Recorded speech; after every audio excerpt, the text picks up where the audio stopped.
What we're gonna do right here is go back, way back into time.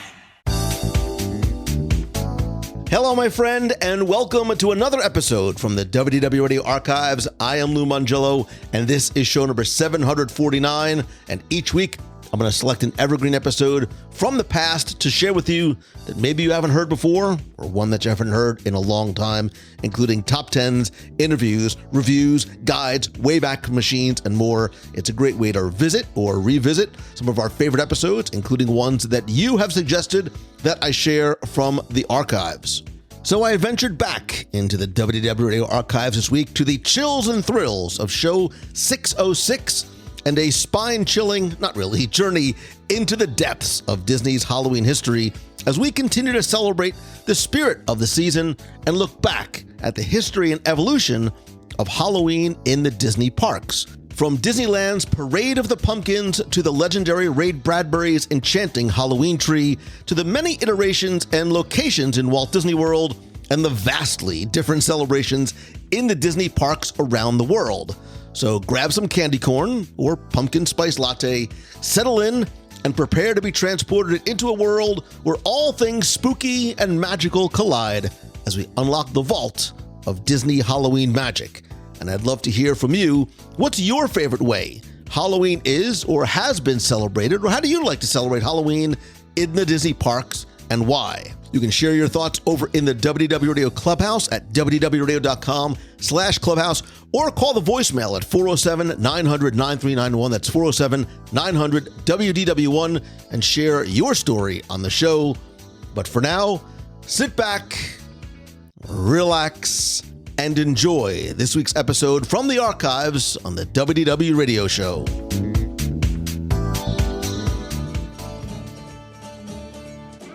Gang, the time is here. Let's all spread some Halloween cheer. Minnie and me want you to play and have some fun this Halloween day.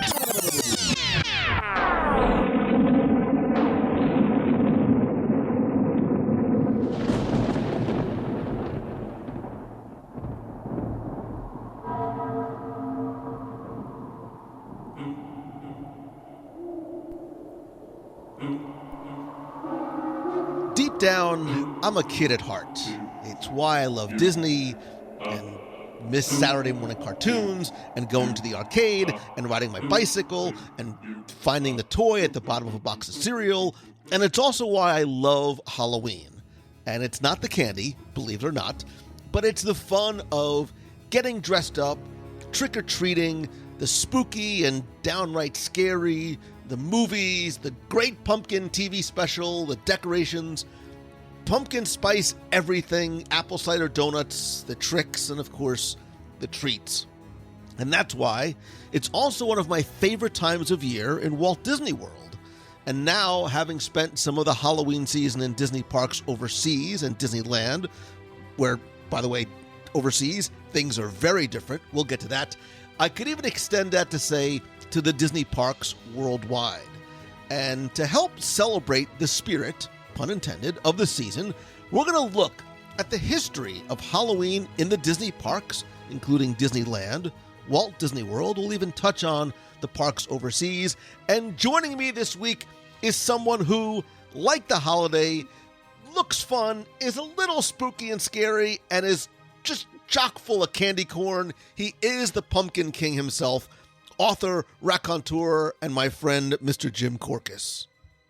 Hey, Lou, thank you for welcoming me back. And yes, I am full of candy corn, and I can see that it's already going to be a spooky Halloween because, before you called, I was taking a look in the kitchen, and there's an entirely empty bag of Halloween candy. And I can't understand how that happened because it's not even Halloween yet. How can there be a whole empty bag of Halloween candy? It's just, and again, boy, what a trick we got this year for Halloween, right? We're living in a horror movie.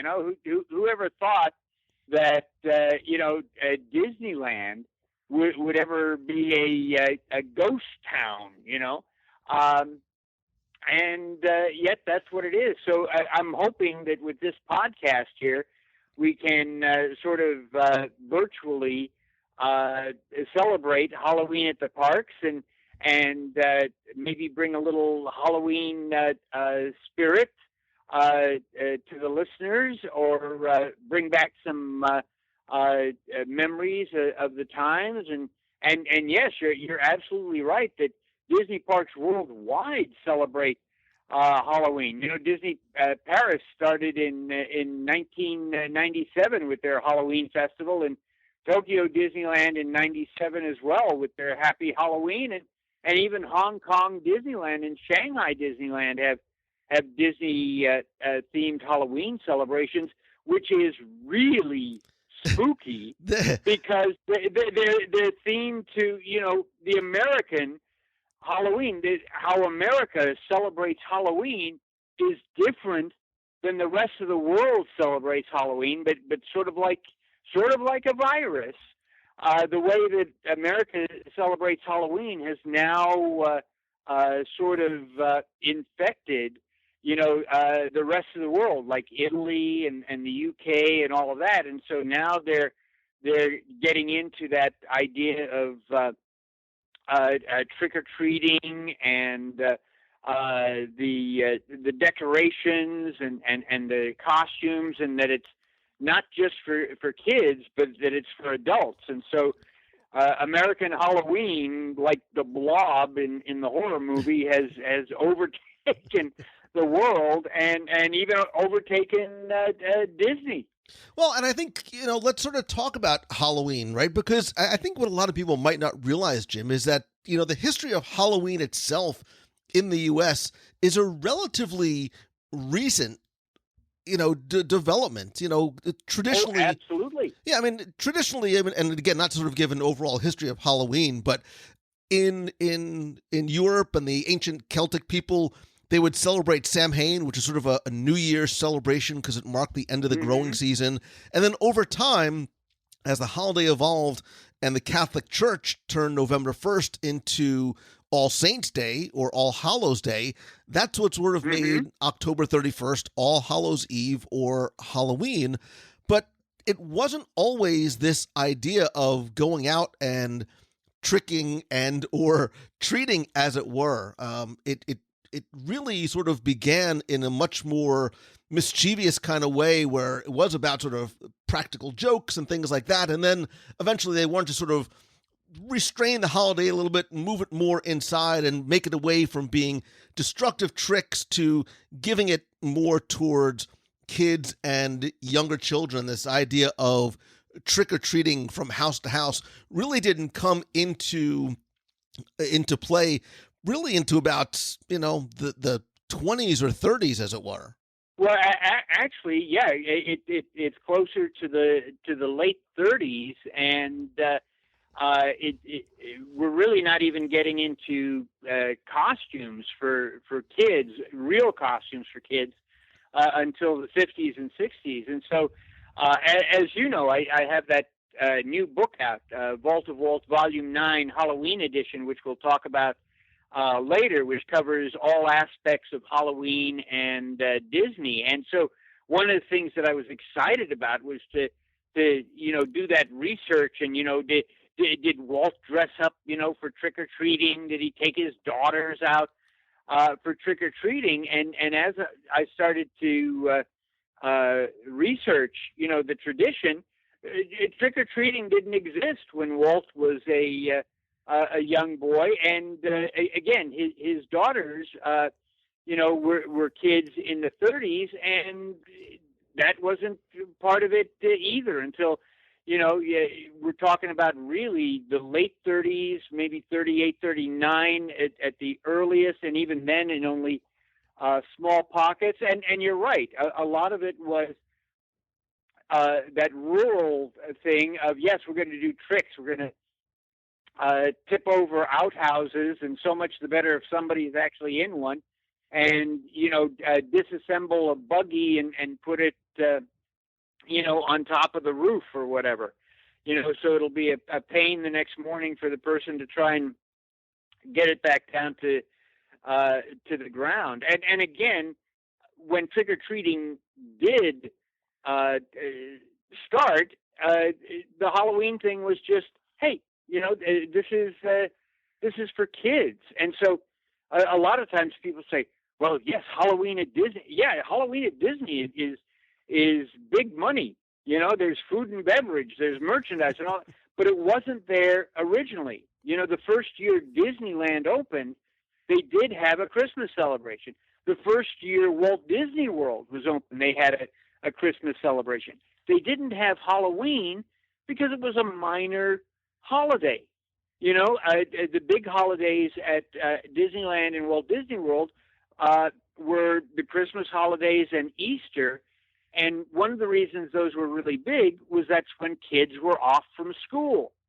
So you want to do things, to help generate more attendance. But Halloween, that was really pretty much on the back burner, except as we'll be talking about, some one-off events. So it really wasn't until the mid-'90s that the Disney theme parks embraced Halloween. Well, I mean, Disney itself, even before we even get to the parks, I mean, Disney itself embraced Halloween, the 1952 Donald Duck cartoon, Trick or Treat. I think, have to give a little bit of credit where it's due, really helped to sort of promote the idea of trick-or-treating and it being fun and it being for kids. The candy companies very quickly jumped on board and it very quickly became, huge Yes. business thereafter. And so it wasn't long after that Disneyland started to say, well, wait a minute, maybe we do need to acknowledge this holiday a little bit, but like you said, not in a way that it was what we have today, this month long, like going to Target where Halloween starts in about March. Now in Walt Disney World, Halloween normally starts early, but Disneyland only did it. A friend of mine just wrote to me and he said, it must be Halloween because I'm seeing Christmas decorations in the store. Well, you better get them fast because come November, you're going to be buying Valentine's Day stuff in Walgreens. So, that is truer than you suspect. And again, a lot of people don't realize that where that whole concept of Tim Burton's Nightmare Before Christmas came from is that Tim Burton grew up in Burbank, California. And I grew up in Glendale, which is adjacent to that. And I will tell you that in Glendale and Burbank, the two seasons are brown and browner. Those are the two seasons out in Southern California there. And he said that he loved Halloween, but he saw that a lot of retailers wanted to extend the selling season for Christmas. And so it started to intrude. And so by Halloween, he was starting to see Christmas decorations. So he knew that the seasons were changing. But then it just seemed to be natural to him that Halloween and Christmas were connected. And if there was a North Pole, then there had to be some type of comparable city or location for Halloween. And so that just came because of the blending of the holidays there, and the only reason that Disney finally went with that Nightmare Before Christmas overlay for the Haunted Mansion at Disneyland was that it wouldn't just exist for Halloween and it wouldn't just exist for Christmas, but that it could bridge,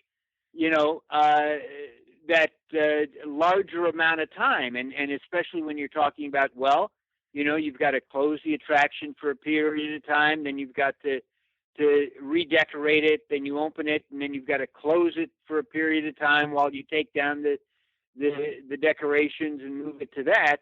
It makes a lot of business sense that you've got a couple of months rather than just, a week or 2 weeks.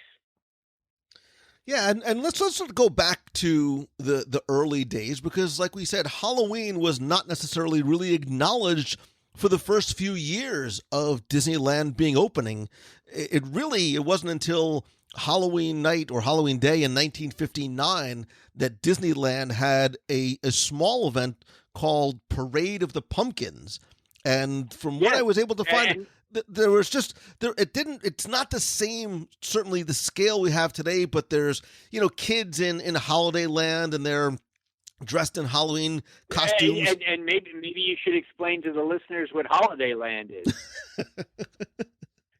Well, we know these things, and we just take these things for granted.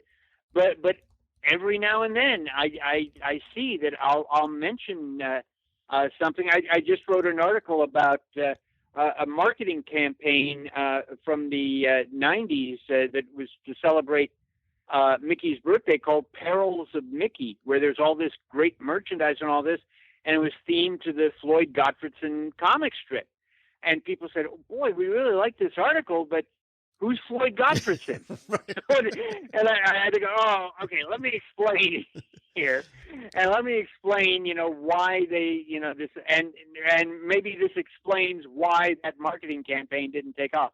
Okay, so what is Holiday Land? What is Holiday Land at Disneyland? So a very, very brief description is Holiday Land was an area near where New Orleans Square currently is in Disneyland. It was a 9-acre picnic ground that actually had its own admission gate. I think we talked about this, Jim, when we talked about Christmas in Disneyland. I know we discussed it once before, but it was really sort of this picnic area that had horseshoes and a baseball field and volleyball and all this, and a tent, and picnic tables and the whole bit, and so it was.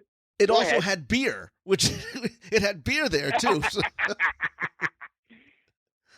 Well, that made it a happy Halloween for the kids, right? So no, the beer wasn't there when the kids were there, but yes, it was an area on the other side of the train tracks, and as you pointed out, roughly about where New Orleans Square is now, but on the other side of New Orleans Square, and it was for all sorts of events, so conventions and picnics and all that, and so you're right. They in October 31st, 1959, and again, the reason they had that there, a lot of people don't realize this, but in those days, Disneyland was closed on Monday and Tuesday. So if Halloween fell on a Monday or a Tuesday, you're out of luck, and if it fell on a weekend, you were sometimes out of luck because there were all those other events, date night at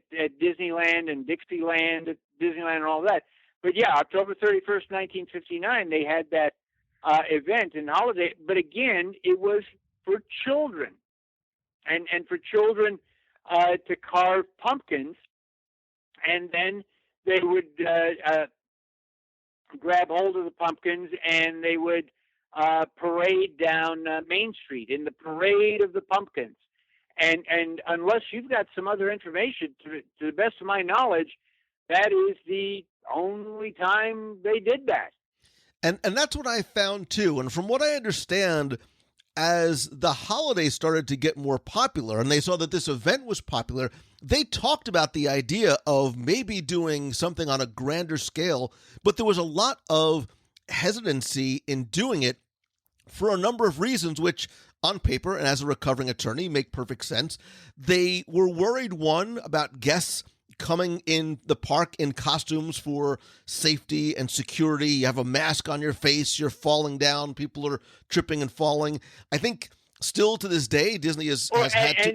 And also being mistaken for an official Disney employee character. Which is why part of the reason why we have so many restrictions on what adults can wear in the parks, because they don't want that. The same way as an adult in costume, you're technically not supposed to be, posing for photos with other people, so that there is no confusion that you are or are not. Or signing autographs, which again happened at early events. And it would be hard not to, because some adults can come up with some pretty good-looking costumes, and we also tend to forget that when the Disney Store first opened, the Disney Store sold costumes Disney costumes for adults. Mm-hmm. And I remember that there were some like the Maleficent costume and all of that looked pretty darn authentic, you know?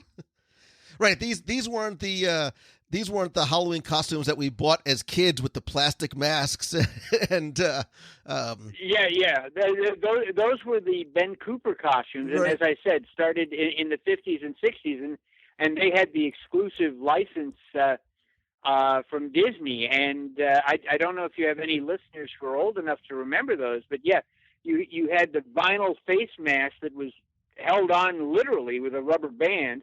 And then you had this sort of smock with something printed on it, and actually Walt himself often approved some of those costumes. He was friendly with Ben and Nate Cooper, and there's a whole story that goes involved with that, and I do a chapter in the book about that. They later went out of business because what happened is kids wanted more and more elaborate costumes and cloth costumes, and so it became too expensive, and so you just can't do that anymore. But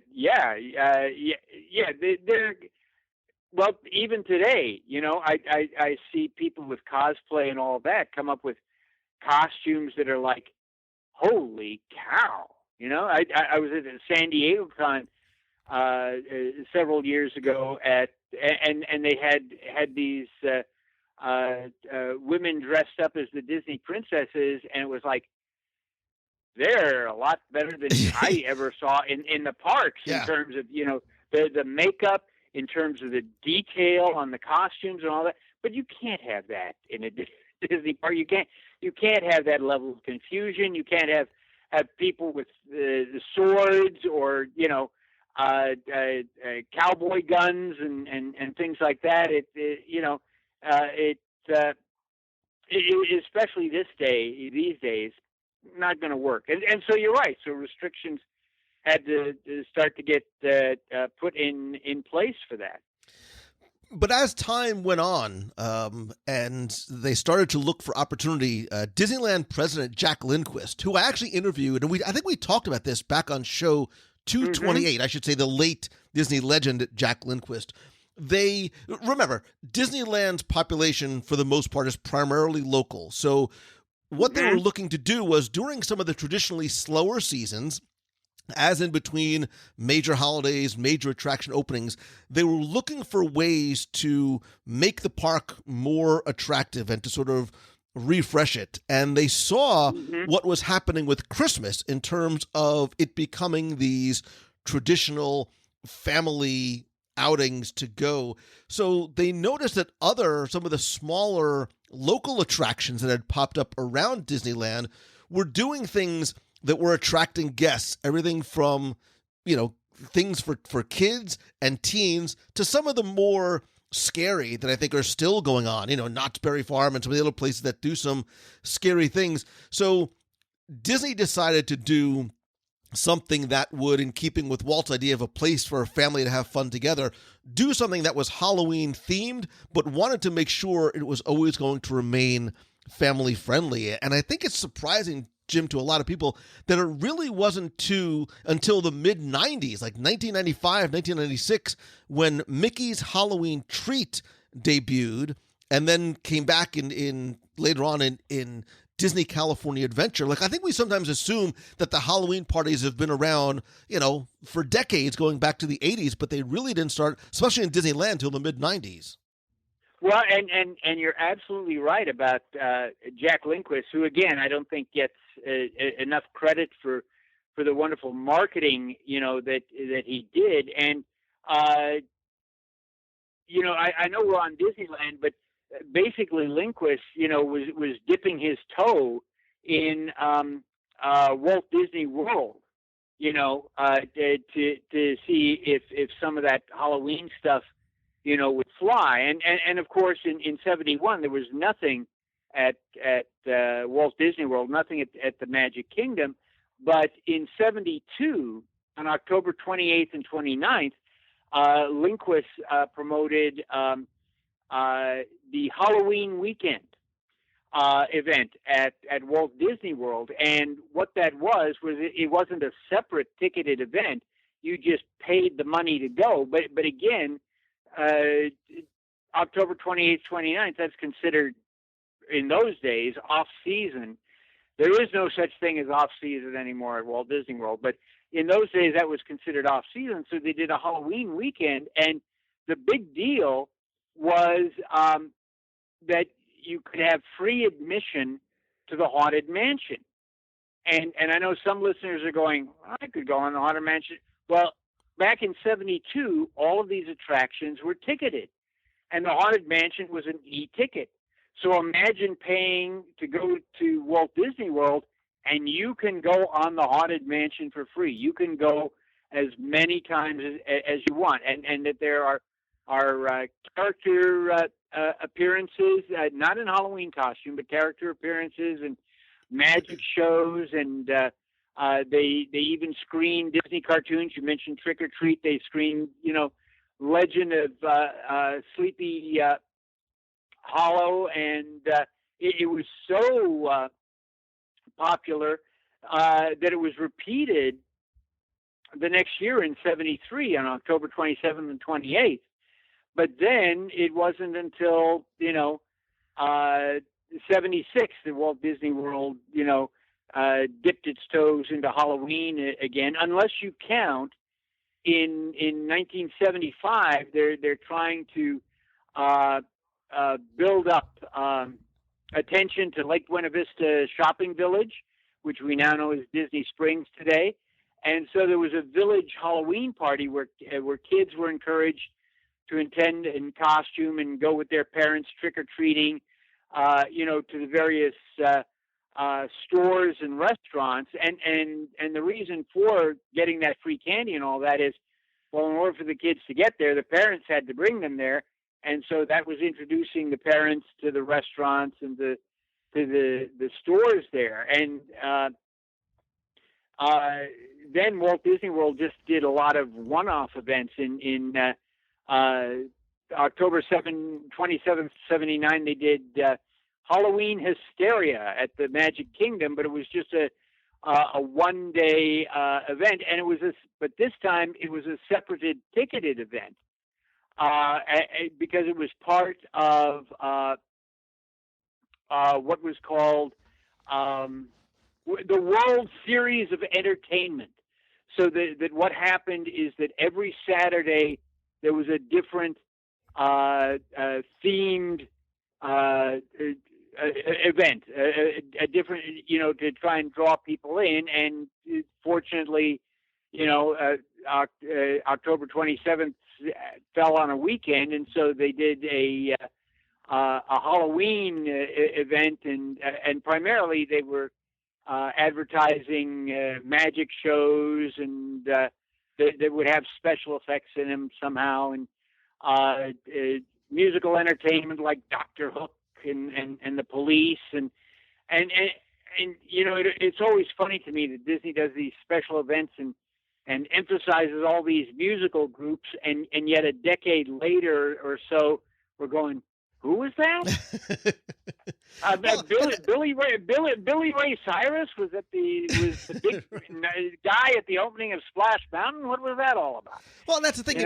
We're talking about Disney World having these events in the '70s, and eventually we'll pick up to where they continue on. But going again, back just one-offs, one-offs. Right, but it's not until the '90s that Disneyland still has it. Before we get to Disney World to sort of finish up with Disneyland, they're not. It's this one-off 1995, and then eventually they did it again the following year. This Mickey's Halloween Treat was, like you said, it was not a hard ticketed event, but it had merchandise and trick-or-treat locations and the kid costume cavalcades and things like that. And they had most of the attractions were open for the guests, but they had it again in '96.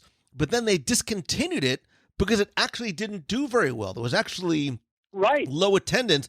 And it wasn't until 9 years later that the party came back in a slightly different format in 2005 in Disney California Adventure.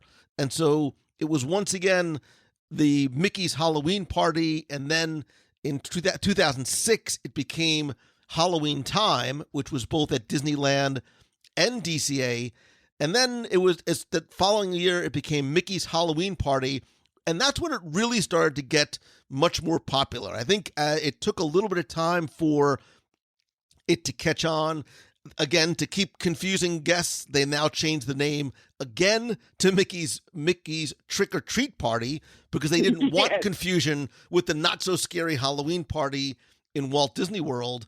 And then in 2010, they move it over to Disneyland because of construction going on at DCA. They changed the name again to Mickey's Halloween Party, but now they include things like the character cavalcade. There's a Halloween Scream fireworks spectacular. And what they did was making the fireworks only during the Halloween party force guests to say, look, if you want to see these special Halloween fireworks, you do have to go to the Halloween parties, the paid ticketed events, the Halloween parties themselves. Absolutely. And again, you didn't even get to the moving over to Disney California Adventure for the Oogie Boogie Bash. So, Right, so it's continually evolving. Right, and it's bounced back and forth. So the Halloween party went until 2018. In 2019, it became the Oogie Boogie Bash over at Disney California Adventure, really capitalizing, as you said before, Tim Burton's Nightmare Before Christmas it's interesting because it's very, very popular in California. And we see in terms of the overlay for Haunted Mansion and the Oogie Boogie Bash, and they've got this Villain's Grove, and they do this beautiful overlay of World of Color called Villainous, which is actually, if you really pay attention to the story, it's about this little girl named Shelley Marie, who was created by Disney animator Eric Goldberg as a tribute to Mary Shelley, the author of Frankenstein. And there's also the Guardians of the Galaxy overlay and the Descendants Party. And little Shelley Marie has to decide whether to be a princess or a villain for her Halloween costume, and so goes on this journey and learns that there's a little bit of villain in all of us there. So I think that's a great overlay. And I look, and I don't know if you've been there, but I've been fortunate to be there during Halloween. Cars Land does a great overlay of Halloween, of the cars and the attractions and the entertainment. If you look outside very carefully, there's a spider car, a car that looks like it's sprouted legs, and it was actually made from parts from Mr. Toad's Wild Ride. May you rest in peace. There's also, I know I still miss that attraction here. There's also this car witch named Lizzie outside of Radiator Springs too. And we never even talked about the Halloween tree. And Miss Lizzie has a special coolant where she's trying to bring cars back to life. So there's that zombie car there that starts to almost start up and then doesn't. And again, what I like about that, because we talk about Disney theming. Sometimes it's never consistent, but in Cars Land, it really is, because it's how Cars would celebrate Halloween. So you're not having the typical ghosts and bats and all of that. You have Sarge with gas cans that look like pumpkins. And Fillmore's Jack Oil lanterns, so, and again, the cars are even in costumes, right? Mater is dressed up like a vampire, and Lightning McQueen is dressed as a superhero with a flying cape. It really really well done. I think Cars Land is a terrific addition to Disney parks. I think it's very well done for kids of all ages, from 8 to 80. And when they did the overlay for Halloween, I thought they kept the foundational story, the foundational theme, everything that made it work, and they really plussed it, and just a wonderful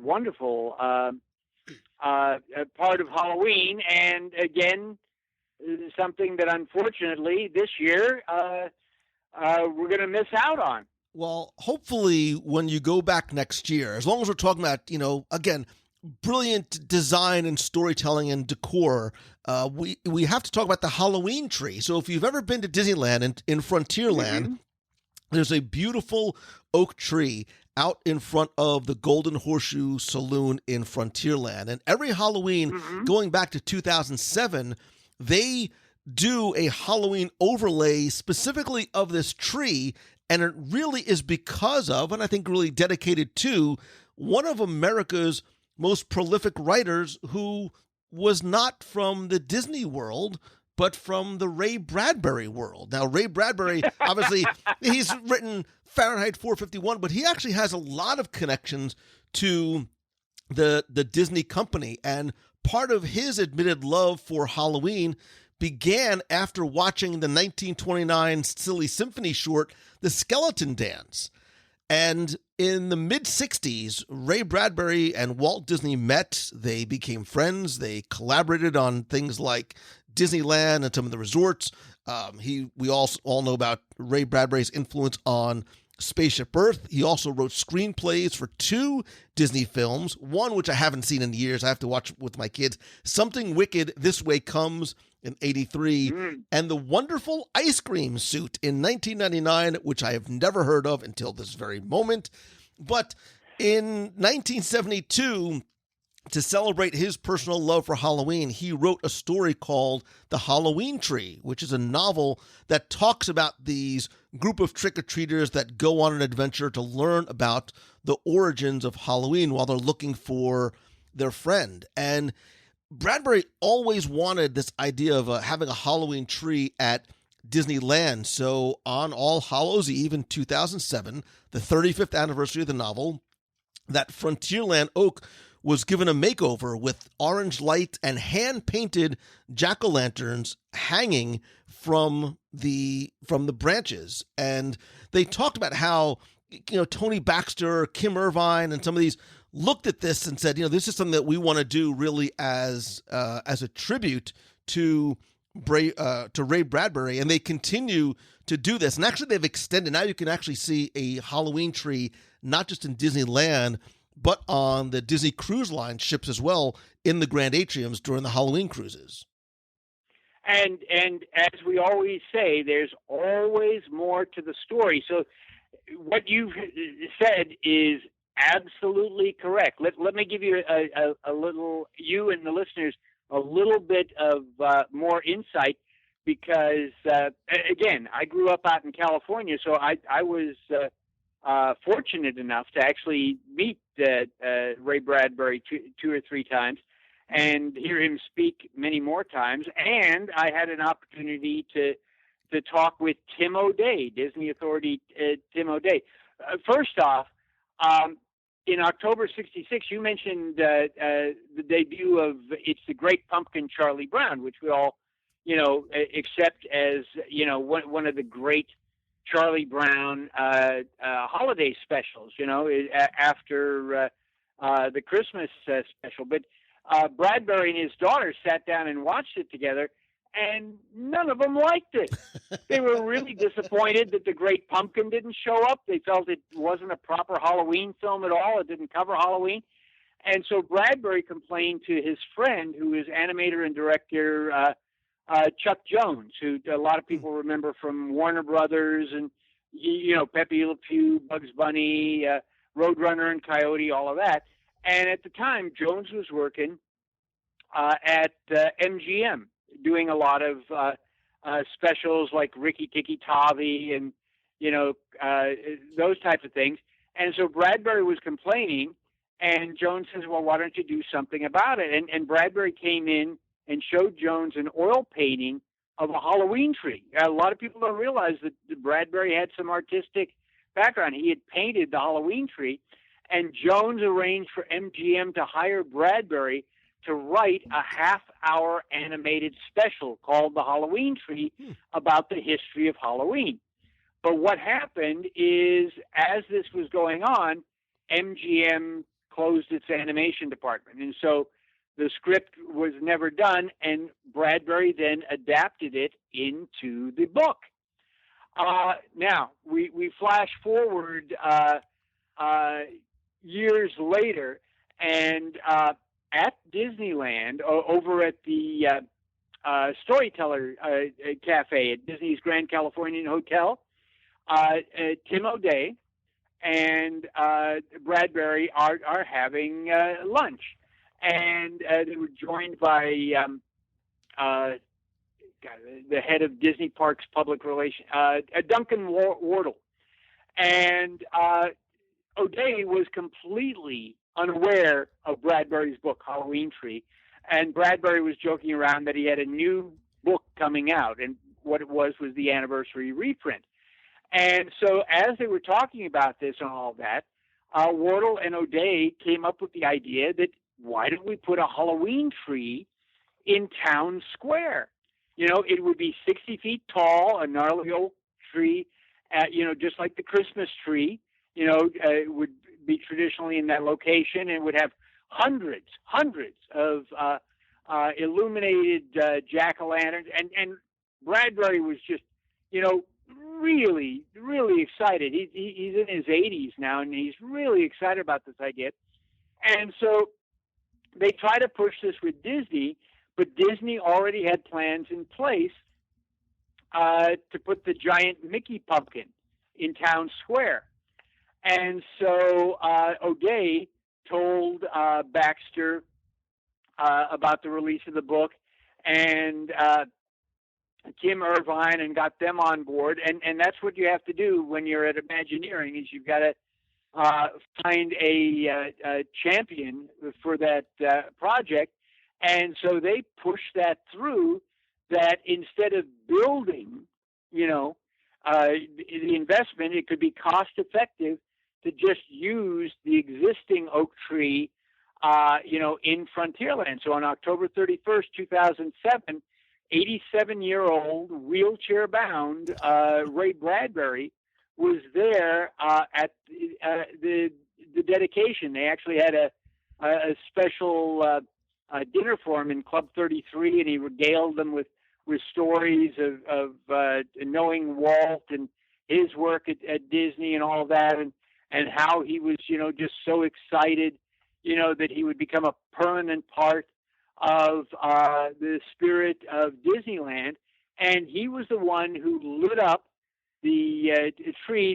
They gave him a jack-o'-lantern, and he pushed the stem like it was a switch, and the tree lit up. And actually that first year, it was Baxter and Kim Irvine and one or two other people, and what they did is they magic markered all the pumpkins. Again, cost effective.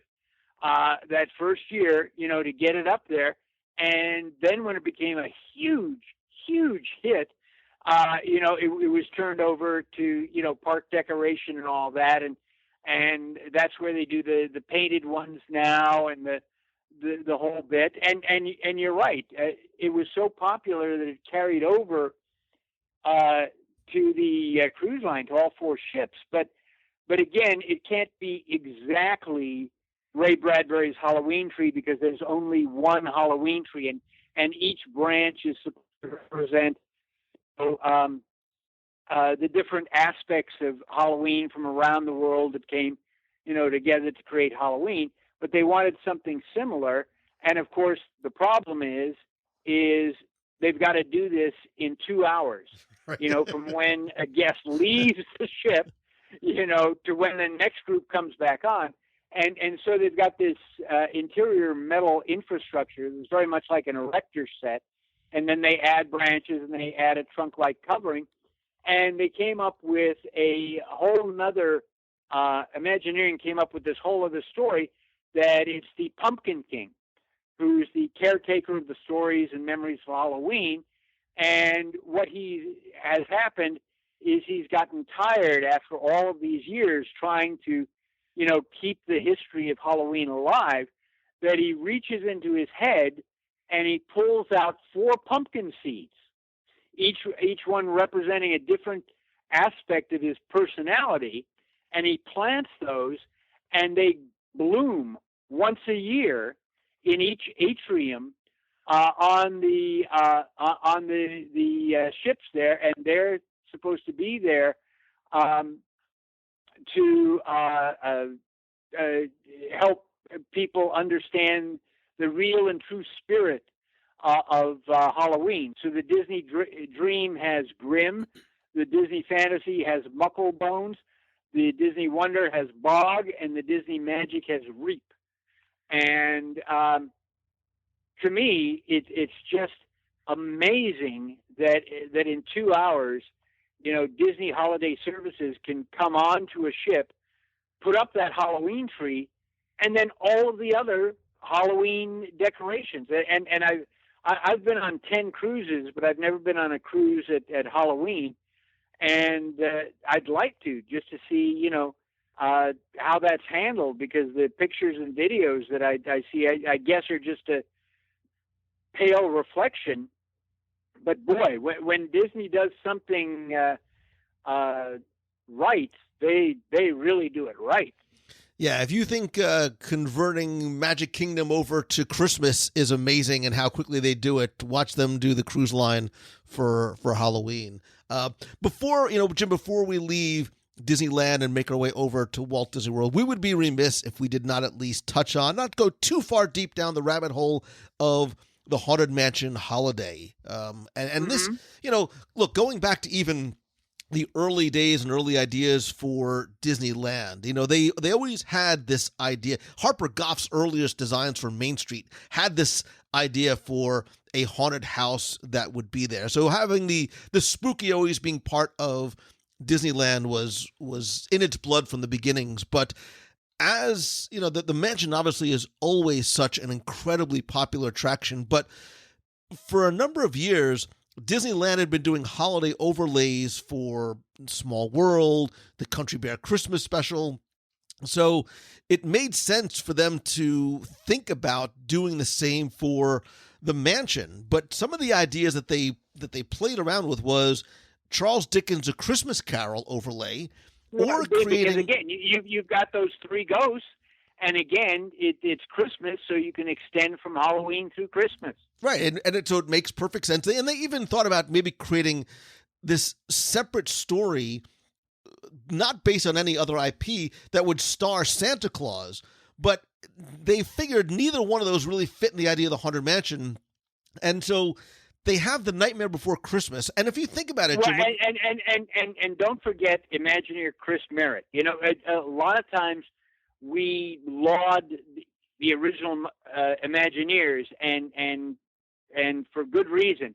But there's a lot of modern Imagineers, like Kim Irvine, who have added to the park and kept the spirit of the original attraction, kept the spirit of what it should be.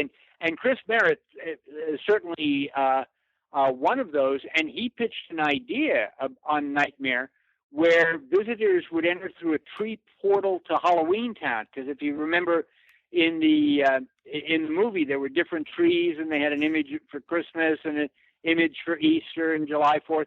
You'd enter through the tree portal to Halloween Town. You would board a coffin sleigh and take a trip through the land of Halloween. You'd go through the professor's laboratory. You'd go through Oogie Boogie's lair. You'd go through the graveyard where Jack finally gets the girl. But again, they were taking a look at this, and it's like, that's a lot of money there. and it's only for a short period of time. What are we? can we integrate Nightmare Before Christmas, but, without losing the bank here, Well, and keep in mind, too, when the film first debuted in 1993, it was a moderate hit. It was not anything. It took a little bit of time that it really started to gain this incredible cult following. And I guess it sort of just made sense. And it was not a Disney film. It was a Touchstone film, and they called it Tim Burton's Nightmare Before Christmas to try and set it apart from Disney, as well as the fact that they're doing this because at this time Burton had done 5 financially successful films in a row, Batman, Beetlejuice, Pee-wee's, Big Adventure, all of that. And so, it's like, well, we'll just do this and this will just, fall off. Tim Burton's Nightmare Before Christmas is one of 2 films that retroactively are now official Disney films. The only other film that started out as a Touchstone film and was released as that, and then it was so popular it became a Disney film, Who Framed Roger Rabbit? So both of those films were released as Touchstone films to distance them from Disney and the Disney brand. But you're right. People just discovered them, and there was just something in there that triggered emotional buttons, that, my gosh, this is what we want. Well, and it also fits in, the film and the mansion are both, macabre yet funny, so you're able to sort of blend the two and create this storyline, having Jack, spreading joy to all of the happy haunts that live inside the mansion. And I'll tell you, Jim, like as a personal aside, I love Halloween. Like I love Halloween and I love Christmas and I like Tim Burton. Like I love Beetlejuice. The original Batman is my Batman, and I'm a big Pee-wee guy. And for some reason, I've never been able to sort of emotionally wrap myself around Nightmare Before Christmas. So the first time that I went to Disneyland during the holidays, I was concerned that I wasn't going to enjoy it, but there's something about that overlay that I just absolutely love. And again, it opened back in 2001, that I absolutely love. And, people talk all the time about, why do we not have this in Disney World? And I think it's just, I think there's a variety of reasons. One, I think the crowd, the visitors in Disneyland is more local. I think people in Walt Disney World who, remember, it takes 2 months to do this conversion. If they come to Walt Disney World and Haunted Mansion, this classic, cornerstone attraction is closed, it's going to disappoint potentially a lot of people. And I don't necessarily know that there's the same affinity for Nightmare here as there is over there. And look, I still even now hear people say, well, the Haunted Mansion, it's too long, right? Because it's basically almost 4 months plus 2 months of time to convert it. So in Disneyland, the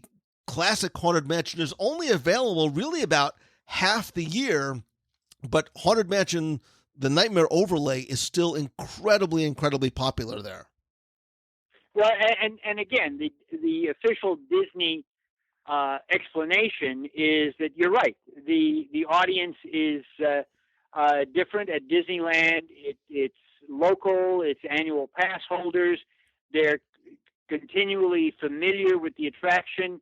They would always have an opportunity to come back and see the original attraction, but by having something out of the ordinary, something different that generates greater attendance, people would come back more frequently to see that. At Walt Disney World, the audience is more international. People save up 3 to 5 years to come to Walt Disney World. They would be disappointed if they came and the attraction was closed, or it wasn't the traditional attraction that they had read about and seen. And all that being said, at one point, they were going to do the overlay at Walt Disney World, and then at the last moment chickened out and everything that was being built for Walt Disney World got shipped to Tokyo Disneyland, and Tokyo Disneyland used it. And one of the things, and again, the storyline with the Haunted Mansion overlay is this takes place after the film. And Jack has discovered, all of these happy haunts, but they know nothing about Christmas. And so he's going to bring Christmas to them and those presents that we saw, in the film. And what's interesting is all of those audio animatronics, those were the first ones not built by Disney. Those were the ones built by Garner Holt Productions. And Garner Holt is a superstar, real love of Disney.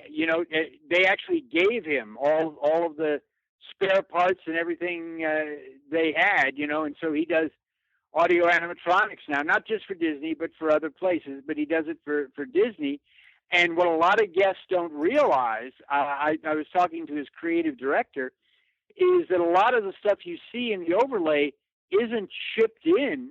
It's just hiding in little dark spaces around corners and things. That if you turned on the lights, in the attraction, you'd see where these things are. There's something that is new that is brought in each year, of course, is the gingerbread house on the table of the grand ballroom, where it takes roughly 150 pounds of gingerbread and a dozen bakers working at the Central Bakery just right across the street, to make it. And it's different each year.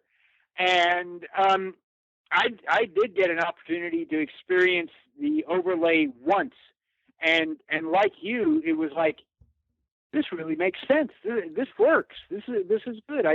I thought that this was going to be, hokey, but it wasn't. And I've seen the overlay in Tokyo, and we'll get to the overseas parks. I've seen the overlay in Tokyo, and it works there too. But I will tell you, as a Haunted Mansion quote unquote purist, I don't want to see Nightmare come to Walt Disney World. And I'd like to know from you, the listener. I'll post this question in the Clubhouse group on Facebook.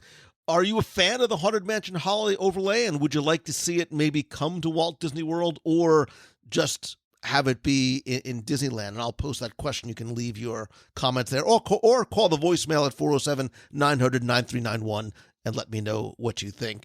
But let's move over, Jim. Let's move over to Walt Disney World. Disney World, where the origins of Halloween actually start much earlier, surprisingly, than Disneyland. But let's keep in mind, when Walt Disney World opens in the 70s, let's think sort of walking into Magic Kingdom. And we've talked about this on past shows too. Forgive me that I don't remember the number. We talked about the stories of Main Street. When you walk into Main Street USA, it's decorated. It's already decorated for a holiday, right? It's July 4th, which is why there's a parade every day. It's why there's fireworks every night. And Disney's like, well, look, it's going to be confusing if we try and celebrate two different holidays here at the same time and at the same place. But what they did decide to do, and as you mentioned earlier, was they did want to have some Halloween events in the 70s taking place elsewhere at the resort. And the first place was at the Lake Buena Vista Shopping Village, which opened in 1975, due in part to help encourage Florida locals to come out. And there was shops and restaurants and grocery stores we've talked a lot about there. But one thing they did do was have the Village Halloween party, where some of these local kids, as well as kids who just happen to be there on vacation, could come by and be in costume and trick or treat from store to store. And they had a costume parade and pumpkin carving and character appearances there as well. And I think you mentioned too, in the resorts, they also had a resort Halloween party at the Contemporary in October of 1976 in the old Ballroom of the Americas. So they didn't necessarily have something in the parks, but they definitely wanted to take advantage and leverage the Halloween holiday elsewhere throughout the resort. Because remember, this was the vacation kingdom of the world unlike Disneyland, where it's mostly confined to obviously Disneyland, then DCA, and then Downtown Disney. Walt Disney World really wanted you to enjoy more than just Magic Kingdom. Absolutely. It's a vacation destination. And you're absolutely right. They wanted to include things so you don't want to have kids complaining, oh, why are we going to Walt Disney World? I'm going to miss going out trick-or-treating with my friends. Well, you can trick-or-treat at Walt Disney World.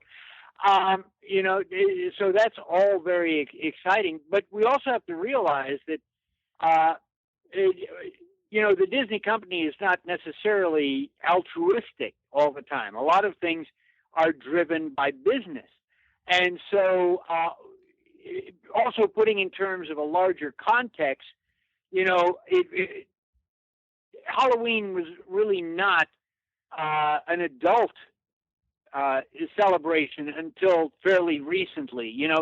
That's one of the reasons, Hocus Pocus didn't do well as a film originally, but then later became a cult film because when Hocus Pocus came out, Halloween was just not that big a deal. It was for kids primarily. But Disney is taking a look from a business standpoint, and they see that Mickey's very first Merry Christmas party in 1983, one night only, and then it expands to 2 nights and 3, and then multiple weeks. Hey, this is a good thing. And then they take a look over across the street at Halloween Horror Nights at Universal Studios Hollywood, starting in 91, for 3 nights, and now that becomes, multiple weeks.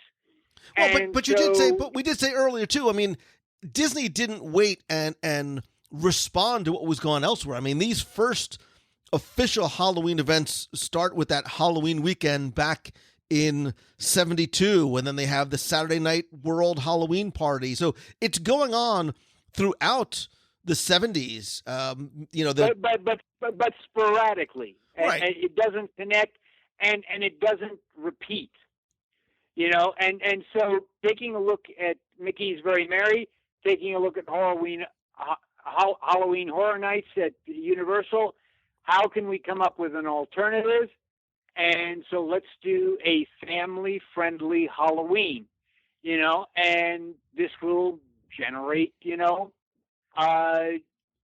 lot of revenue. Well, they also saw too how popular, Flower and Garden was, and the holidays, somehow some of these other festivals in other parts of the park do in terms of not only generating revenue, but obviously attracting more guests, to or back to the parks. And again, in a business sense, it's also creating new food and beverage options. It's creating new limited merchandise. But even then,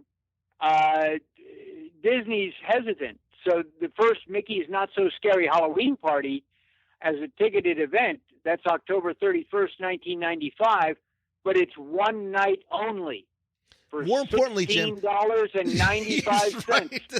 That's the important part. It was $16.95. And look, to your point too, just to sort of touch on again, while they did see what was going on at Universal with Halloween Horror Nights, Disney obviously had to make theirs, much like in California, where some of the other events are more geared towards, frights and fears and scares. Disney really had to make theirs continue to be something that was going to be family friendly first. Mm-hmm.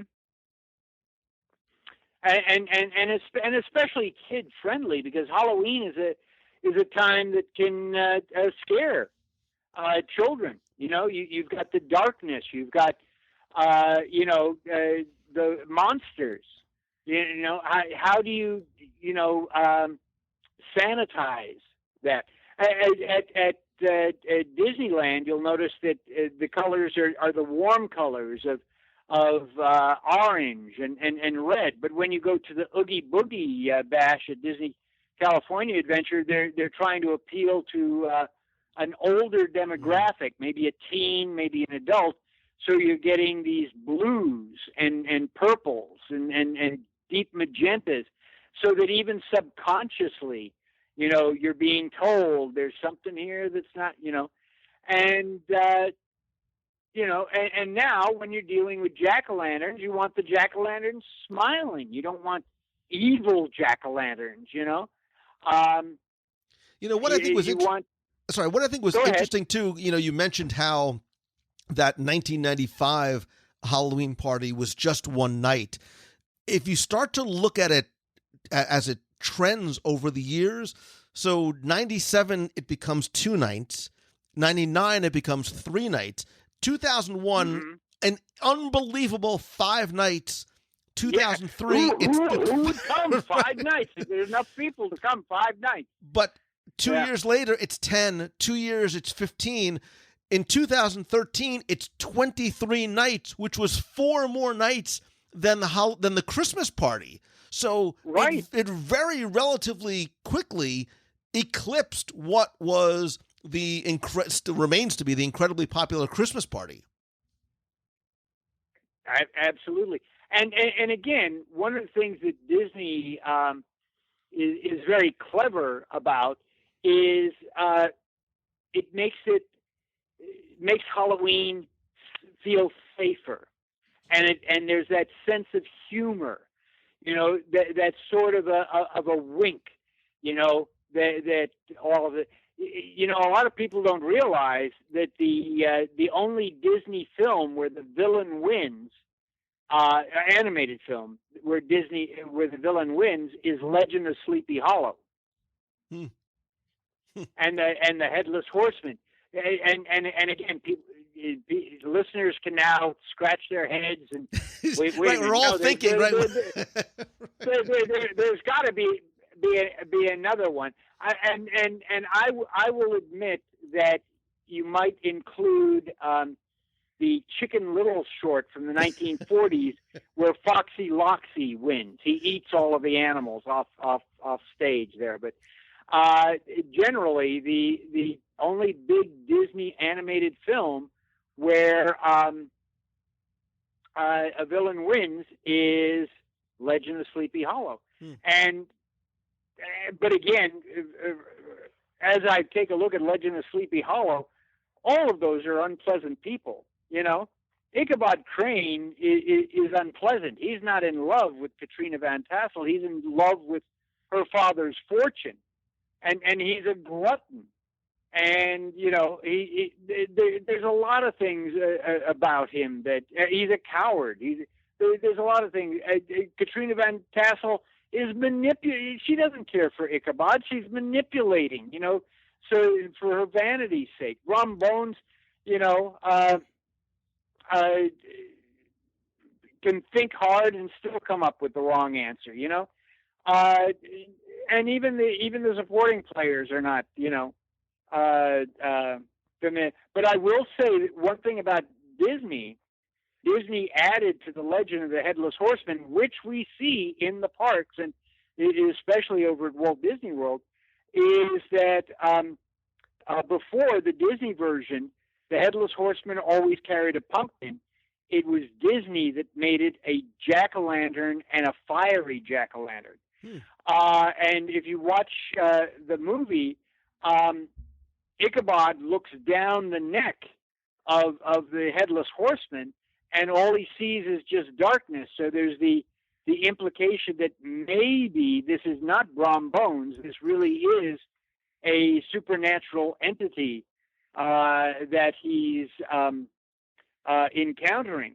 But swinging this back from the tangent, from the side road here, swinging this back to the parks, Headless Horseman is pretty prominent at Disney Halloweens at Walt Disney World, which I love. And we'll go from Magic Kingdom. We'll talk about some things outside the parks a little bit too. But the other thing that Disney does, speaking of tying it into other movies and shorts and properties, is the integration of some of that very successfully into Halloween, specifically the Halloween party. And I think over the last few years, again, talking about films like Nightmare that maybe initially were not incredible successes, but achieved this incredible pop culture status years later.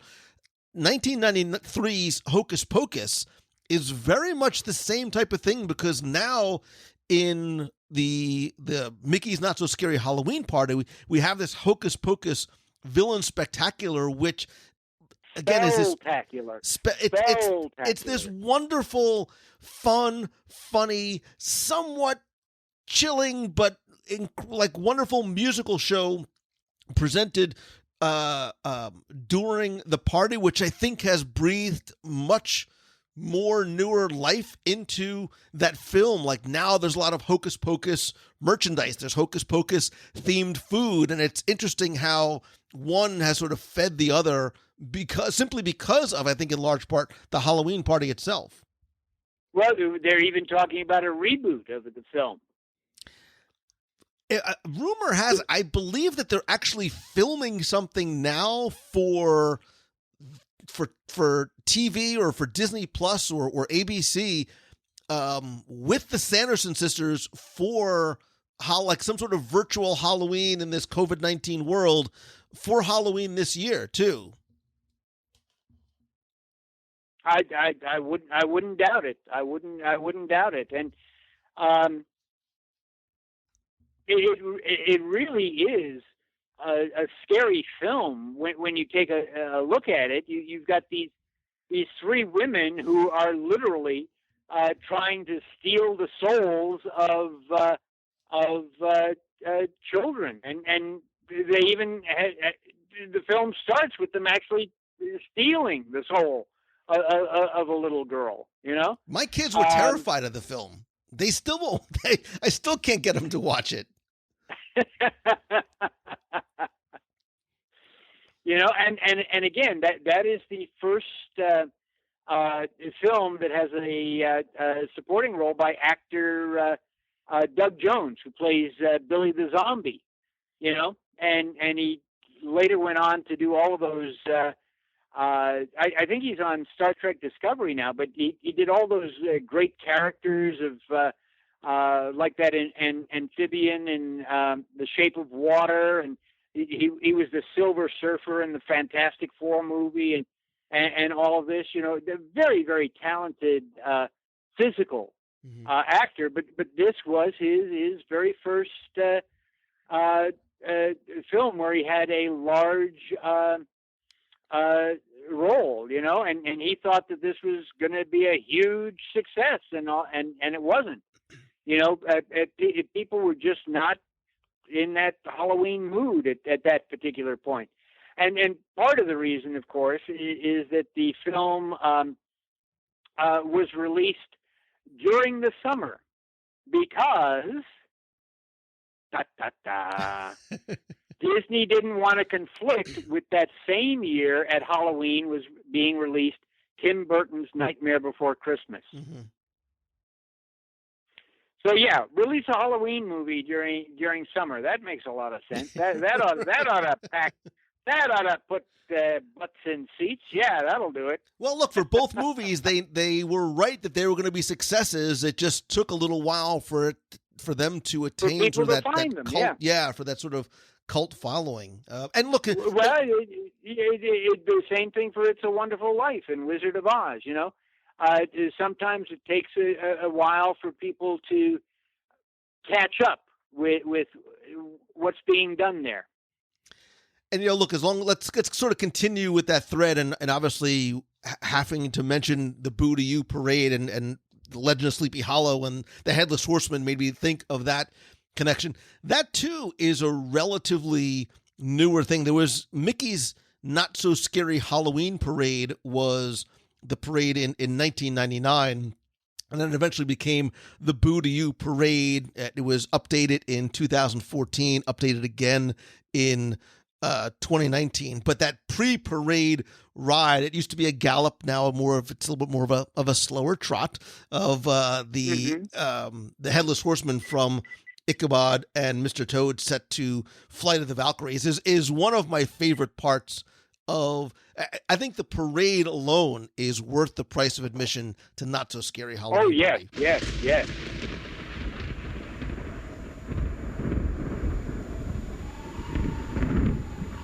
I've a tale to tell I hope you'll follow, of a legend born in Sleepy Hollow. A headless horseman rode through the night on a great black steed with a pumpkin bright.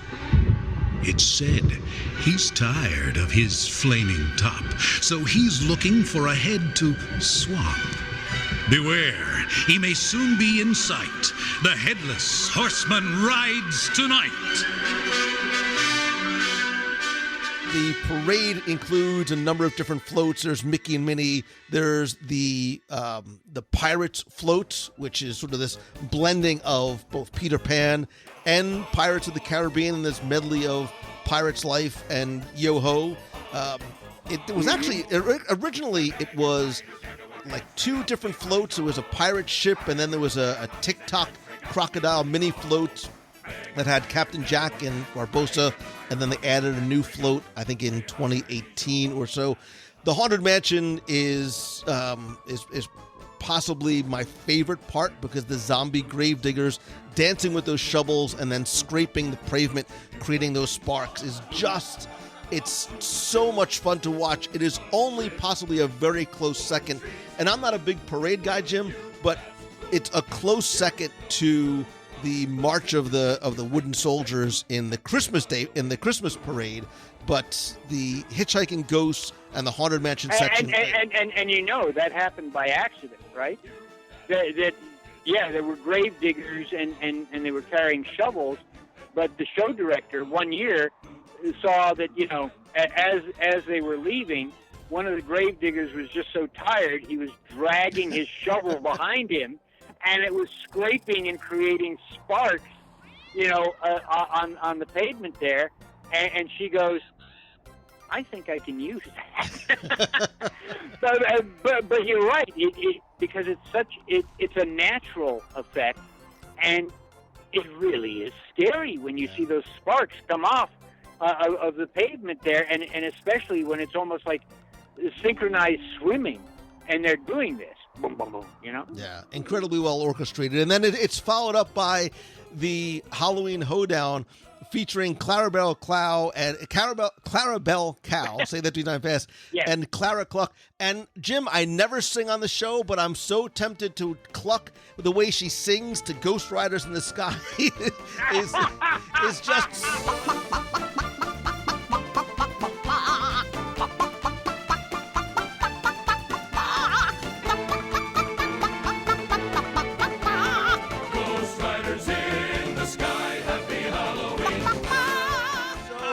And I do. When if you happen to see me at the parade next year, I will be buck, buck, buck, buck, buck, buck, buck, buck, buck. I'll be doing that along with Clarabelle because I think it's just so much fun.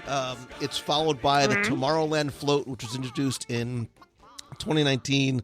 The Trick or Treat celebrating the candy and the Goofy's Candy Company truck, which now is also, I think it's Sugar Rush now with Vanellope taking place aboard the candy machine. And then the final Villains A Go-Go final float with Maleficent, Jafar and Evil Queen.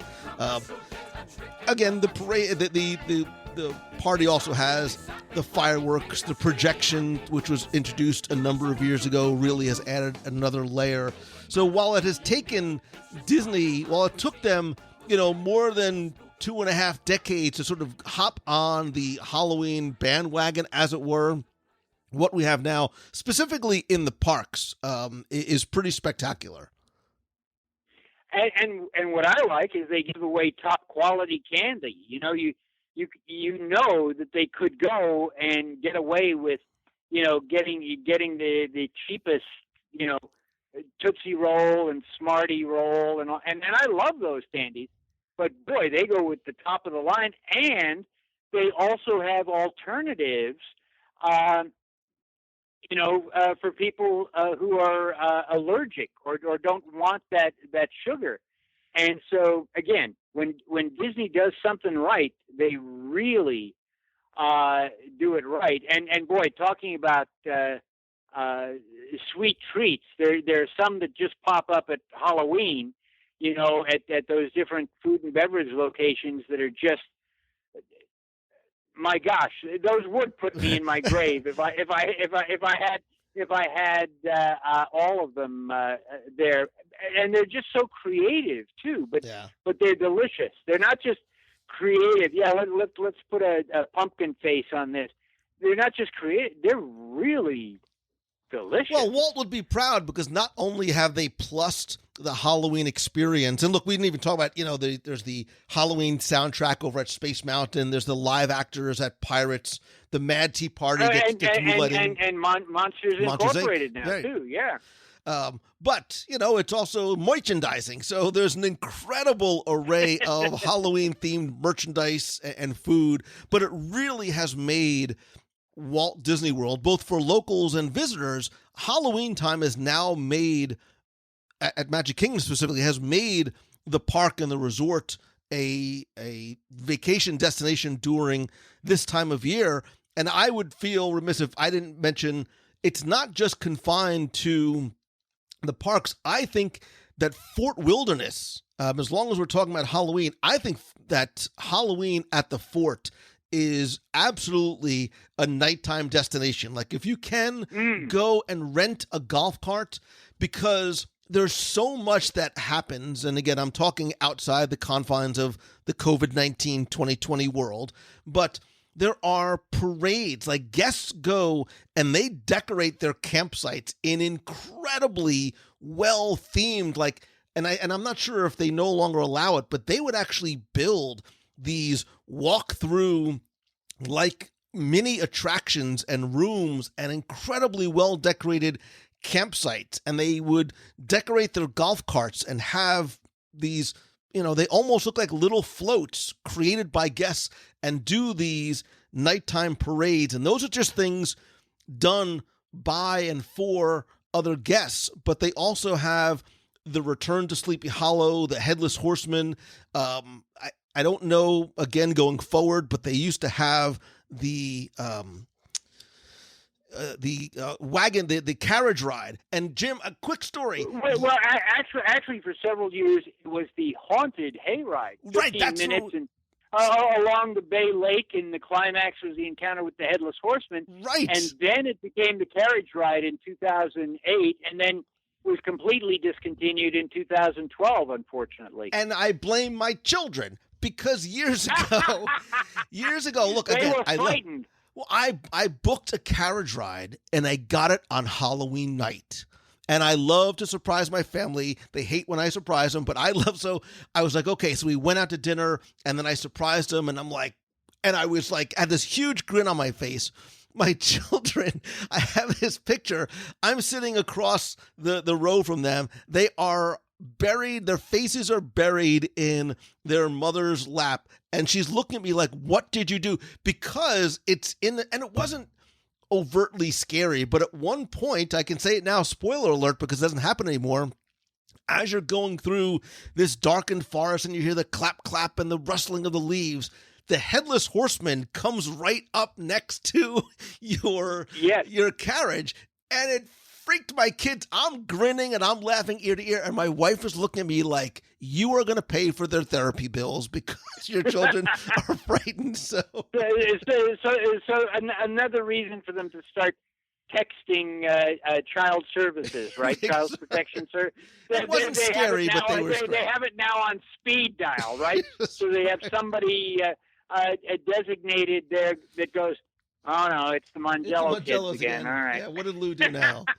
But they also have, they've had site decorating contests, to decorate the campsites, pumpkin decorating contests, the cart parades, food trucks, trivia, a villain lip sync contest. They usually will do movies under the stars like Nightmare Before Christmas or Hocus Pocus. I don't know how I ever missed out on the frightening donut eating contest. I need to get back to that next year. The candy corn toss contest, Hollow-Wishes viewing party, mummy wrap contest. I mean, so they had a lot of different things to do. There's also a headless 5K run, a pet parade, lots of stuff going on at the fort, which when it comes back, I believe, hopefully in its same form next year, it almost makes the fort a destination, whether you want to rent a campsite or just rent a cabin and stay at the fort, because there's so much to do there during the Halloween season. Now I know we're getting close with time here now. I'd love for you to explain to me Halloween at the parks overseas, because I have no knowledge or insight into that. And so what I'm going to do is I'm going to let you talk about that while I look around this empty bag of Halloween candy to see if a piece or two rolled out and ended up under some other place here, while you fascinate us with these stories and bring all of this to a final wrap. So what is Halloween like at Disney parks overseas?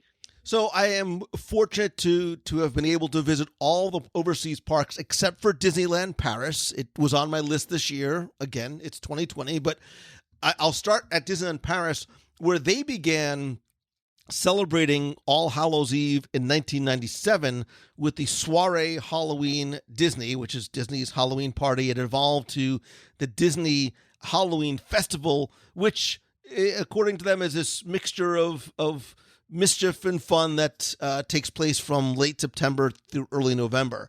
I have been to Tokyo Disneyland, which also began in 1997, celebrating Halloween with the Disney Happy Halloween.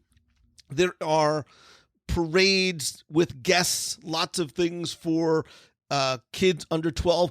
And to be clear, remember, Halloween is literally and frequently a very foreign concept, especially in the Asian parks. So it is celebrated quite differently.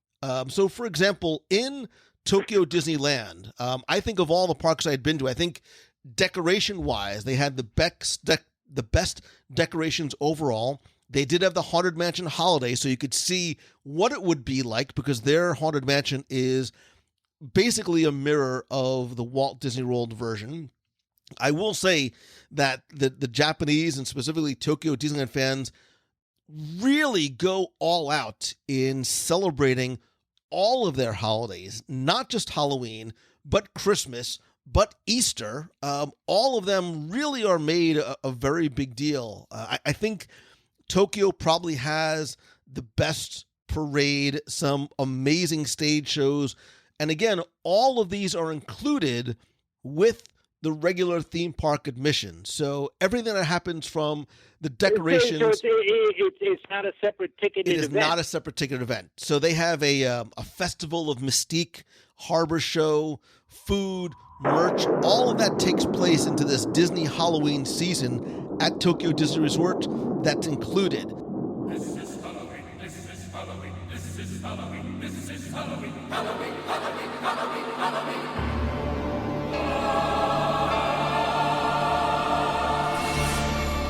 Ladies and gentlemen, boys and girls, Tokyo Disneyland proudly presents Disney's Halloween Parade.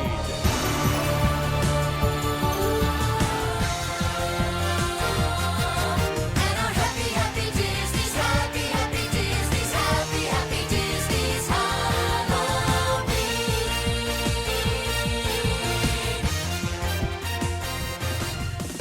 Happy, happy, happy, happy Halloween. Now, when you go across the way to Tokyo Disney Sea, this is where it changes, because while it still isn't scary, it is a little bit more adult-oriented. So, for example, at the waterfront park stage in the American waterfront, they have this show called the New York Halloween Follies, which is set in 1920s New York. Wonderfully well-produced show with music and dance and fashions of the era. There is a Welcome Skeleton Friends show on Lido Isle, the Chippendale Skeleton Fiesta, which is this long cavalcade that goes from Port Discovery to Arabian Coast. What I loved seeing in Tokyo was not just the wide variety of entertainment offerings, a huge selection of food offerings, but the guests are very, very much into celebrating and dressing up for Halloween. I sort of get the sense that they are encouraged to dress up because there were times that I couldn't tell if they were wearing Halloween costumes or were they just dressing as Sailor Moon because they like dressing that way all the time. But it is very much embraced in Tokyo. Now, in Hong Kong, it's incredibly different because Hong Kong, Halloween there, also referred to as Disney Halloween Time, is, while it, yes, is not a separate ticketed event, it's very scary. Like, not just Disney scary, it's like scary. So they do have a lot of fun things that go on. There's the Mickey and Friends costume party.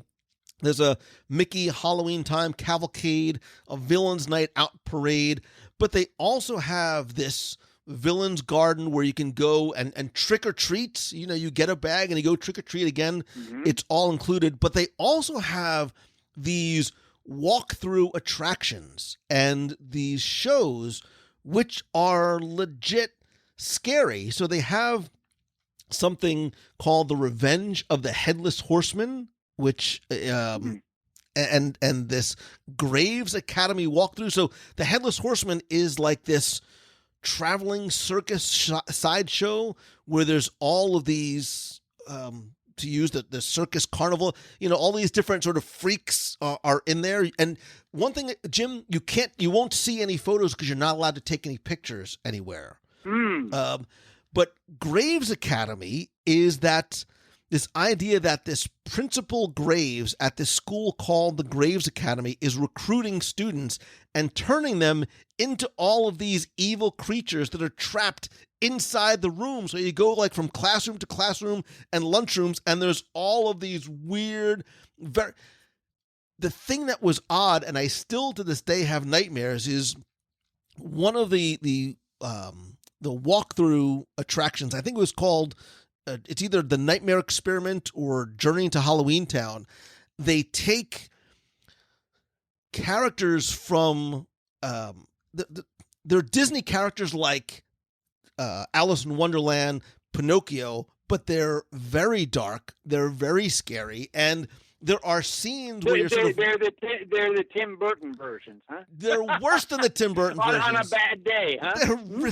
Like the Pinocchio still gives me nightmares. And then there's one scene where you're walking down a street and there's like a barber shop, and the characters come out and they take somebody from the audience and they put them in this chair, like things that could never happen here in the States happen overseas. No. Yeah. Horrors of the Amazon is really interesting because it's a stage show featuring a character named Jonas Brisbane, and it's portrayed by a popular Hong Kong actor who is a Jungle Cruise skipper who wants to join the SEA, the Society of Explorers and Adventurers. So I dig the fact that there's that connection there. But there's this wonderful 20-minute show inside the theater in the wild. Reminds me sort of like a Harrison Hightower type of character.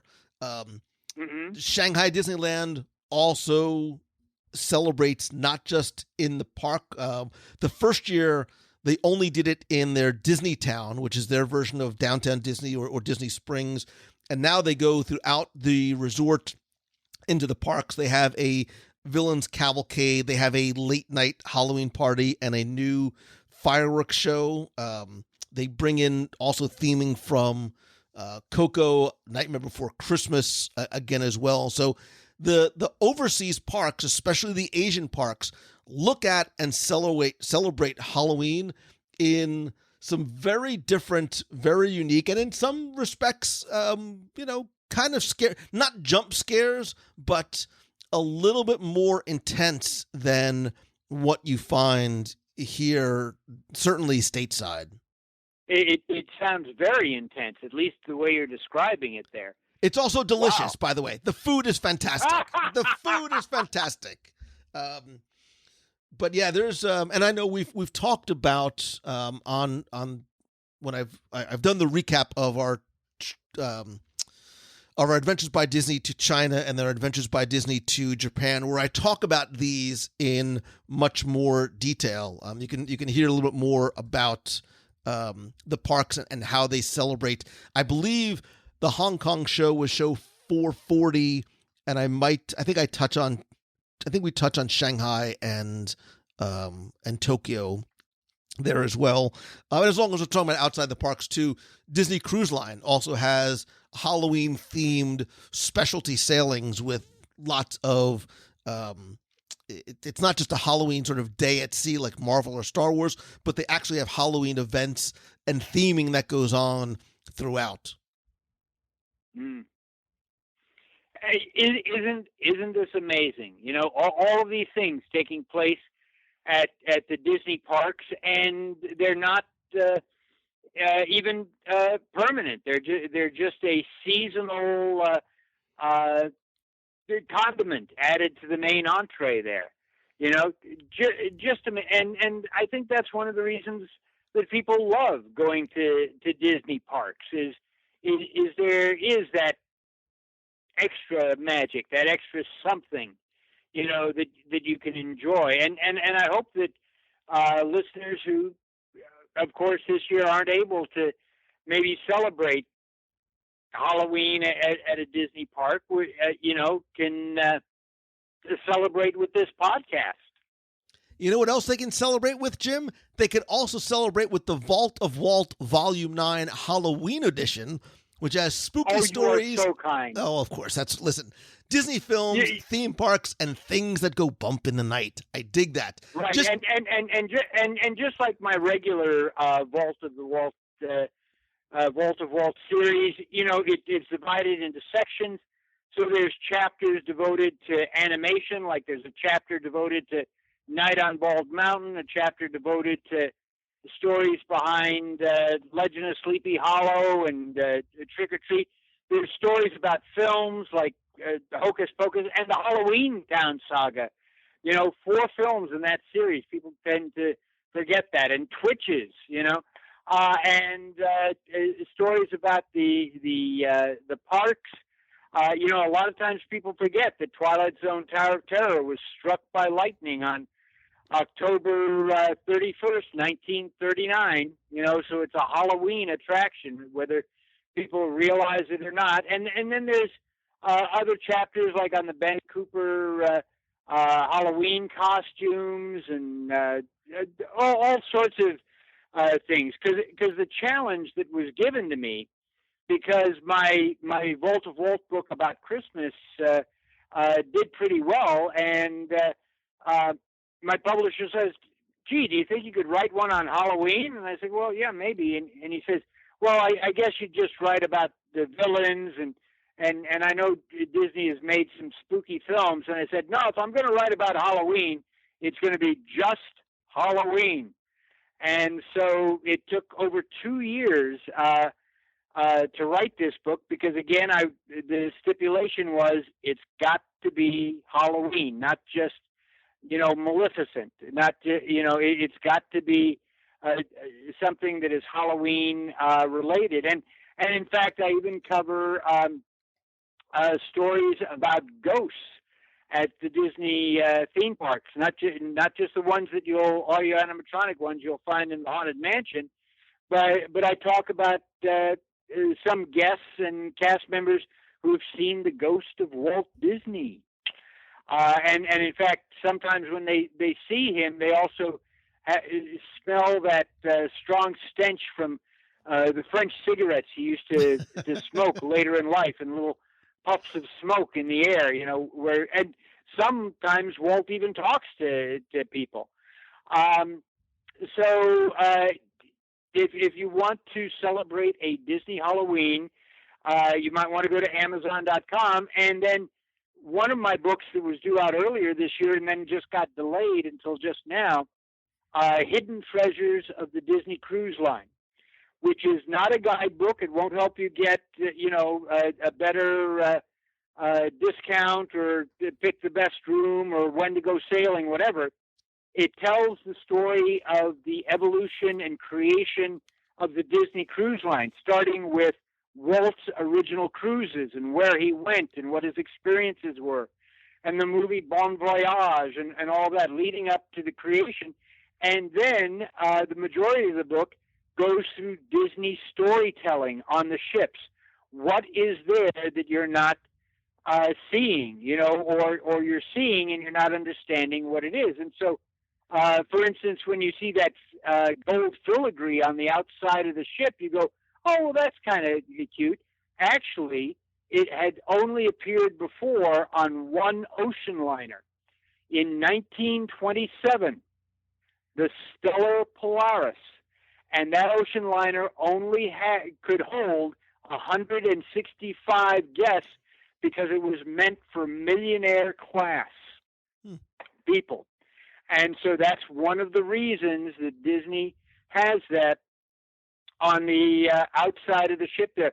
And there's several chapters on Castaway Cay, including why there's no horseback riding on Castaway Cay. They talked about it. They talked with the folks at Tri-Circle D Ranch to work out, logistics and all that. And then finally, there was just one decision that said, no, we can have bike riding, but we cannot have horse riding. And it was because what do you do with the horses when there's a disaster like the hurricane? How do you evacuate them? And there wasn't a good plan for that, so no horseback riding at Castaway Cay. So those of you who listen to Lou's podcast, you are the Disney experts for your friends and family. So if you want some of those insights, make sure you get Vault of Walt Volume 9, Halloween Edition, and Hidden Treasures of the Disney Cruise Line. And right now, the paperback versions are available, but they're brand new books, and so the Kindles will be coming within this next week for those of you who like Kindles. And you can make it a very Merry Christmas for little Jimmy Corcus. And Lou, thank you again so much for inviting me back on, and thank you for allowing me to promote my books. Oh, listen, it is my pleasure. And there's one thing I love, Jim, is you always have stories literally that you can't hear anywhere else, whether you're listening to you on the podcast or reading your books. There are so many wonderful aha moments, which is why I enjoy and appreciate you. I'm full of stories, and this time of year, I'm full of candy corn. I only eat candy corn this time of year. No, just like Peeps. You eat Peeps at Easter. You don't eat Peeps at Christmas. You don't eat Peeps at Halloween. You eat Peeps at Easter. This is my philosophy, and it has worked for me. Well, now I know exactly what to give you for Christmas. I'm gonna shop the day after Halloween, get all the candy corn, and I will give it to you for Christmas so you can load up. But listen, I want to know from you, our friend that has been sitting here with us talking about Halloween at the Disney parks. I want you to share some of your stories, either memories of spending Halloween at the parks. Would you love to see Nightmare Before Christmas come to Walt Disney World? And maybe what does the future hold? Right now, the Halloween holidays have evolved so much in the parks throughout both Magic Kingdom here at Walt Disney World as well as in Disneyland. But what does the future hold? What would you like to see? Would you like to see something maybe coming from the overseas parks, these walk-through attractions, something a little bit scarier, more villains? I'd love to hear your thoughts as well. You can call the voicemail at 407-900-9391. Call in, let me know. Better yet, go to our group on Facebook. It is the WDW Radio Clubhouse. You can go to wdwradio.com/community. We'll pose some of these questions there, as well as your own. Share memories or photos of you in the Disney parks during Halloween. And certainly I'm going to ask you to share some of your Disney-inspired Halloween costumes as well.